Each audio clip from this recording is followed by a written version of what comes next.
Hi, so I wanted to kind of share my experiences with peer observations and how I've gained a lot from it, especially the new instructional strategies that I've been able to learn, in addition to new teaching strategies.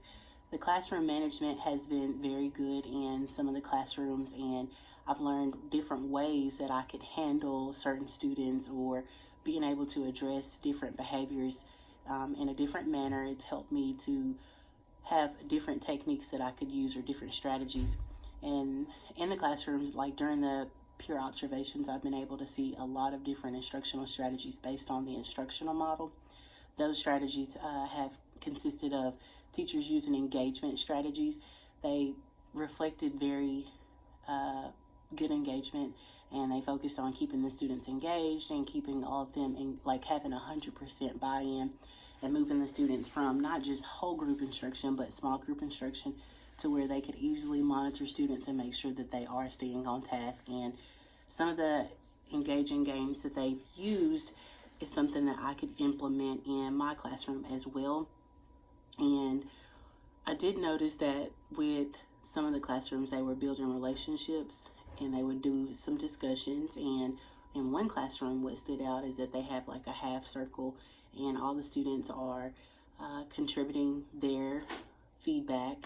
There's a question that's placed on the board each day, and all students, they have to independently write their answer, but then they also share out, and then each person is able to say what they want to share based on that day's question. And that's an opportunity for the teacher to build that relationship, get to know the students better, and then just getting them out of their comfort zone.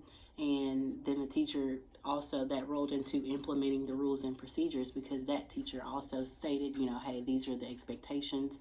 There's a zero tolerance for, oh, I'm just not going to respond, like everybody has to participate. And so I found that to be something that was good, because I can set the expectations high for my students, and then I can also address things in a different way to where the students will still understand the material. They'll still be able to give their feedback, and I can let them know that it's not a whole bunch that I'm expecting you to respond out loud if you're uncomfortable, but we do want you to at least grow and have some kind of feedback and discussions.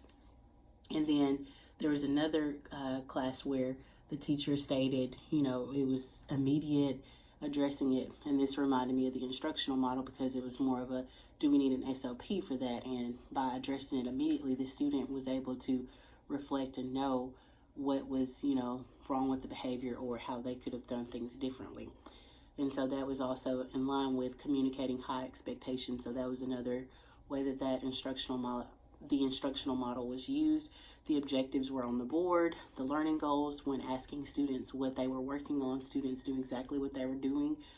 Teachers had charts on the board or on the wall stating, what you'll see in their classrooms, and students were following that.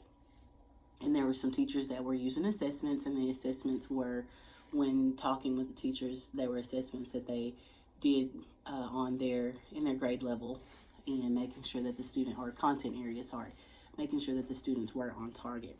And so through all of this with the peer observations, I've definitely learned how to implement new instructional strategies. And then I know that now I can have more discussions in the classroom. The students will be able to lead a little bit more, and me not instructing as much, have more engaging activities, and then present the content in a different way to where the students are able to focus better.